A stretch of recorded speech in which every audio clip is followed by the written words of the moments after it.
आज पहाटे 5 वाजता पदन्या ह्या महानगरपालिकेत स्वच्छता कर्मचारी म्हणून कार्यरत असलेल्या महिला त्या रोज पहाटेपासून काम सुरू करतात. कचरा उचलणं, रस्ता साफ करणं, सगळं शांतपणे आणि कोणतीही तक्रार न करता. यावेळीही नेहमीप्रमाणे आज काम जवळपास पूर्ण झालं होतं. झाडू आणि हातमोजे जमा करण्याची वेळ आली होती. तेवढ्यात त्यांच्या नजरेत एक गोष्ट पडली.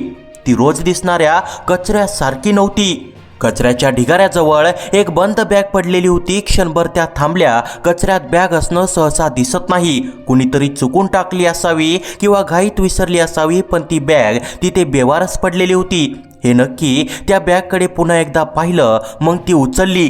हातात घेतल्यावर लगेच जाणवलं बॅग हलकी नव्हती. आत काहीतरी होतं. मनात विचार आला, ही बॅग उघडावी का न उघडता वरिष्ठांना दाखवावी. पण शेवटी कुतूहलापोटी त्यांनी बॅगची चैन उघडली आणि त्या क्षणी त्या जागीच थबकल्या.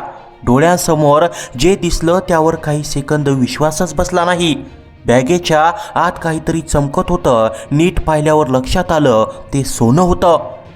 एक नाही, दोन नाही, एकामागोमाग एक सोन्याचे दागिने, हार, बांगड्या, इतर दागिन्यांचे सेट, सगळं नीट गुंडाळलेलं, व्यवस्थित ठेवलेलं. क्षणात डोक्यात गोंधळ उडाला. एवढं सोनं कचऱ्यात कुणाचं असेल, कसं हरवलं असेल आणि सगळ्यात महत्त्वाचं आता काय करायचं. समोर जे होतं त्याची किंमत प्रचंड होती. अंदाजे 45 तोळे सोन्याचे दागिने त्या बॅगेत होते.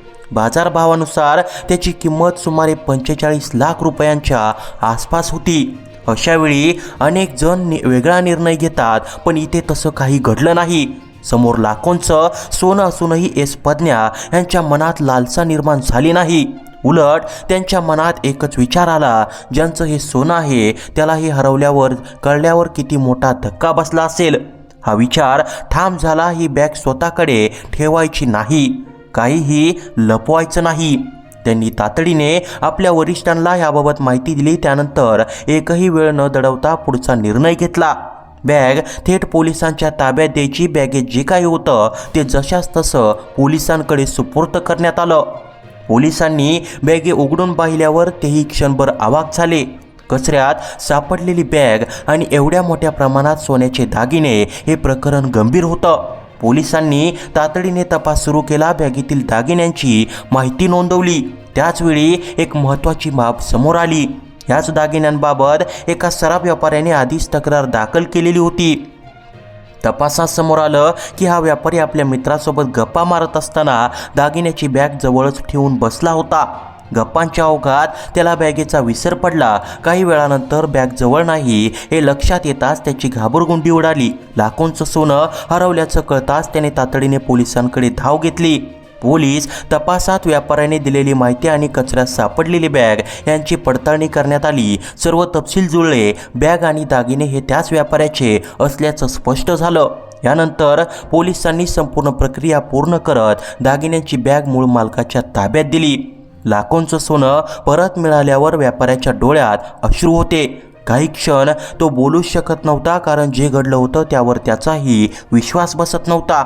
या सगळ्या घटनेत सर्वात जास्त चर्चा झाली ती पदन्या यांच्या प्रामाणिकपणाची. समोर लाखोंचं सोनं असूनही मोहाला बळी न पडता त्यांनी दाखवलेली माणुसकी आजच्या काळात दुर्मिळ ठरली. पोलीस प्रशासन, स्थानिक नागरिक आणि अनेकांनी त्यांच्या या कृतीचं मनापासून कौतुक केलं. काहींनी त्यांना सलाम ठोकला तर काहींनी हा खरा आदर्श असल्याचं सांगितलं. पदन्या मात्र अगदी साध्या शब्दात म्हणाल्या, ते माझं नव्हतं, ज्याचं होतं त्याच्याकडे परत जाणं गरजेचं होतं, एवढंच. ही घटना सांगते, परिस्थिती कितीही मोठी असली तरी माणुसकी आणि प्रामाणिकपणा जिवंत असतो, फक्त तो निवडायचा असतो.